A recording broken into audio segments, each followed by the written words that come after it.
பிஸ்மில்லாஹிர்ரஹ்மானிர்ரஹீம்.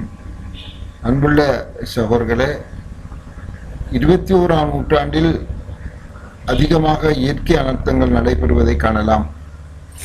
பூகம்பம், நிலநடுக்கம், சூறாவளி போன்ற நிகழ்வுகள் சர்வதேச ரீதியிலே நடைபெறுகின்றன.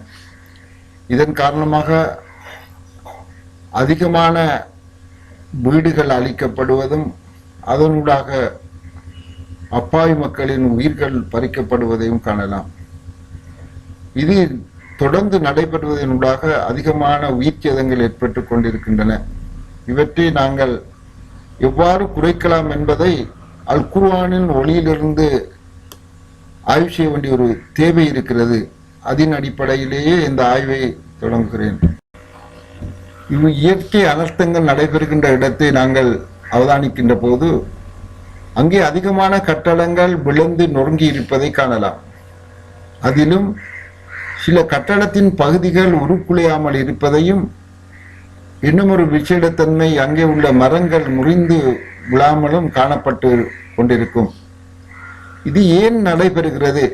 இவ்வாறான உறுதியான கட்டடங்கள் கட்டப்பட்டு கொண்டிருக்கின்ற போது, ஆனால் சாதாரணமாக எதிர்பார்க்க முடியாத கட்டடத்தின் சில அமைப்புகள் எந்தவித சேதமுமின்றியும், அதே போன்று அங்குள்ள மரங்கள் எந்த ஒரு அடி சாய்ந்து விழுந்த தன்மையை காண முடியாத நிலை காணப்படுகிறது. இது ஏன் நடைபெறுகிறது என்பதை நாங்கள் ஆழ்ந்து சிந்திக்க வேண்டிய ஒரு தேவை இருக்கிறது. இங்கே இந்த படத்தை அவதானியுங்கள். கட்டடங்கள் நொறுங்கி சிதைந்து காணப்படுகிறது. ஆனால் அங்கே ஒரு தென்னை மரமும் இன்னும் ஒரு மரமும் நிலைத்திருப்பதை காணலாம். அதே போன்று இது ஏன் நடைபெறுகிறது, இதற்கான மரத்தின் அமைப்பு என்ன என்பதை நாங்கள் சிந்திக்க வேண்டிய ஒரு தருணத்திலே இருக்கிறோம். இங்கு நாங்கள் அந்த இயற்கை அனர்த்தம் நடைபெறுகின்ற போது, அதாவது ஒரு புவிநடுக்கம் ஏற்படுகின்ற போது வீட்டை பலமாக அசைக்கிறது. அந்த நிகழ்வின் போது வீட்டினுடைய புவியீர்ப்பு மையம் இன்னும் ஒரு திசைக்கு அசைக்கப்படுகிறது. அதே போன்று மரத்தினுடைய புவியீர்ப்பு மையமும் இன்னும் ஒரு திசை பற்றி அசைக்கப்படுகிறது. இதன் காரணமாக வீட்டின் அமைப்பின் மூலமாக அந்த வீடு சரிந்து நொறுங்கி விடுகிறது. அதே போன்று மரத்தின் அமைப்பின் ஊடாக அந்த மரம் பாதுகாக்கப்படுகிறது. இது படைப்பாளனாகி அல்லாஹ் தாலாவினால் ஏற்படுத்தப்பட்ட ஒழுங்கமைப்பு. இதை நாங்கள் ஆராய்வதனூடாக, எந்த அமைப்பின் ஊடாக நாங்கள் எங்களது வீடுகளையும் ஏனைய விடயங்களையும் ஒழுங்கமைப்போமாயின் இன்ஷா அல்லாஹ் ஏற்படுகின்ற மனித உயிர்களையும் கட்டிடங்களையும் நாங்கள் பாதுகாக்கலாம். எனவே நாங்கள் அல் குர்ஆனின் பக்கம் எமது கவனத்தை செலுத்துவோமாயின், அல்லாஹு தாலா கூறுவதாவது, அல்லாஹு உயிரினங்களை நீரிலிருந்து படைத்திருக்கின்றான். அவைகள் வயிற்றினால் நடப்பைகளாகவும் 2 கால்களாலும் 4 கால்களாகவும் நடக்கக்கூடியதாக அமைக்கப்பட்டிருக்கின்றன. இவ்வாறு அல்லாஹு தாலா நாடியவற்றை படைக்கின்றான். நிச்சயமாக அல்லாஹு ஒவ்வொரு பொருளின் மீதும் பேராற்றலுடையவன் என்று கூறுகிறான். மேலும் அல்லாஹு தாலா கூறுவதாவது, நீங்கள் ஒட்டகம் எவ்வாறு படைக்கப்பட்டு இருக்கின்றது என்பதை நீங்கள் கவனித்து பார்க்க வேண்டாமா? மேலும் ஒவ்வொரு படைப்பினங்களையும் நீங்கள் சிந்திப்பீர்களாயின் அதை நிறைய அத்தாட்சிகள் இருக்கின்றன என்ற வசனங்கள் அதிகமாக நாங்கள் அல் குர்ஆனிலே காணக்கூடியதாக இருக்கிறது. இந்த விடயங்களை நாங்கள் தரவுகளாக வைத்துக்கொண்டு சிந்திப்போமாயின் மேலே கூறிய காரணங்களை நாங்கள் இலகுவாக விளங்கலாம். அதாவது அந்த மரம் எவ்வாறு தனது அடியை சாய்ந்து விடாமல் பாதுகாக்கப்படுகிறது, அதே போன்று கட்டிடங்கள் எவ்வாறு சில பகுதிகள் பாதுகாக்கப்படுகின்றது என்ற விடயத்தை நாங்கள் மிக இலகுவாக புரிந்து கொள்ளலாம். மேலே உள்ள படத்தை நீங்கள் அவதானியுங்கள். ஒட்டகத்திற்கு இருக்கின்ற அந்த சுமையை, அதன் நிறையை தாங்குவதற்காக 4 கால்களால் தாங்குகிறது.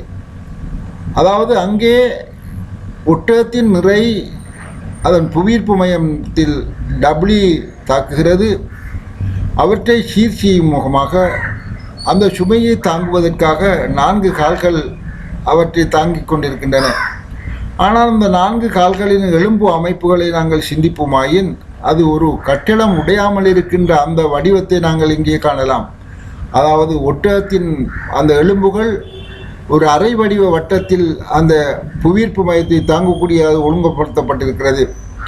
அதே போன்று அந்த மரத்தின் சாய்ந்து விடாமல் தாங்குவதற்காக மரத்தை நாங்கள் அதன் நிறை கீழ்நோக்கி தாக்குவதையும் அதே போன்று மேல் நோக்கி அதே புவியீர்ப்பு மையத்தில் தள்ளுவதையும் நாங்கள் காணலாம்.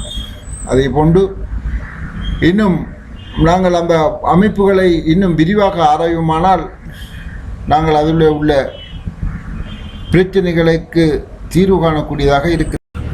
இதுவரைக்கும் இயற்கை அனர்த்தங்களிலிருந்து எவ்வாறு பாதுகாப்பு பெறலாம் என்ற விடயத்தை நாங்கள் அல் குர்ஆனின் தரவுகளிலிருந்து அல்லாஹ் தஆலாவின் படைப்பிலிருந்தும் நாங்கள் விளங்கிக் கொண்டோம். அதாவது ஒரு மரம் எவ்வாறு தாங்கப்படுகிறதோ, அது புவியீர்ப்பு மையம் எவ்வாறு தாங்கப்படுகிறதோ அந்த நிலையை பொறுத்தே அந்த இயற்கை அனர்த்தத்தின் போது அது முறிந்து விடாமல் நிலைத்திருப்பதை நாங்கள் காணலாம். இயற்கை அனர்த்தம் என்று கூறுகின்ற போது அது புவிநடுக்கமாக இருக்க வேண்டும். ஆனால் சூறாவளி போன்ற புயல் காற்றின் காரணமாக மரங்கள் முறிந்து விடுகின்றன. ஆனால் அது விடயம் வேறு, நான் இப்போது பேசுகின்ற விடயம் வேறு. அதே போன்று நாங்கள் கட்டடங்கள், அழிந்த கட்டடங்களில் சில பகுதிகளை நாங்கள் உற்று நோக்குமாக இருந்தால் அது சில பகுதிகள் அழியாமல் இருக்கிறது. அதன் அமைப்பை இன்னும் நாங்கள் விவரமாக அல்லாஹ் தஆலாவின் படைப்பிலிருந்து பார்ப்போம். ஆனால் ஒரு மிருகத்தின் நிறை எவ்வாறு பிரிக்கப்படுகிறது, 4 கால்களிலிருந்து எவ்வாறு பிரிக்கப்பட்டு அதன் புவியீர்ப்பு மையம் நிறை எவ்வாறு தாங்கப்படுகிறது என்ற விடயத்தை நாங்கள் பார்த்தோம்.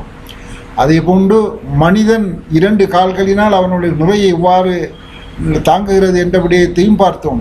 எனவே இவ்வாறான நிலையில் வடிவத்தை கொண்டே எமது வீடுகள் அமைக்கப்பட வேண்டும். எங்களது வீடுகள் சிறிய வீடு அல்லது பெரிய வீடு அல்லது மாடி கட்டடங்களாக இருந்தாலும் இந்த அல்லாஹ் தஆலாவின் படைப்பினம் மனிதனின் நிறை எவ்வாறு தாங்கப்படுகிறது, ஒரு மரத்தின் நிறை எவ்வாறு தாங்கப்படுகிறது, அதே போன்று ஒரு 4 காலினால் நடக்கக்கூடிய மிருகத்தின் நிறை எவ்வாறு 4 கால்களினாலும் பிரிக்கப்பட்டு தூக்கப்படுகிறது என்ற விடயத்தை ஒப்பிட்டு நாங்கள் பார்த்து எங்களது கட்டட அமைப்புகளை செய்வோமாக இருந்தால் இன்ஷா அல்லாஹ் எதிர்வரும் காலங்களிலே இயற்கை அனர்த்தத்தின் போது, அதாவது புவிநடுக்கம், பூகம்பம் போன்ற விடயங்களிலிருந்து அதிகமான உயிர் சேதங்களை நாங்கள் பாதுகாக்கலாம். அவ்வாறு எங்களது வீடு மற்றும் ஏனைய சொத்துக்களையும் நாங்கள் அதன் அழிவிலிருந்து பாதுகாக்கலாம் என்பதை விளங்குகிறோம்.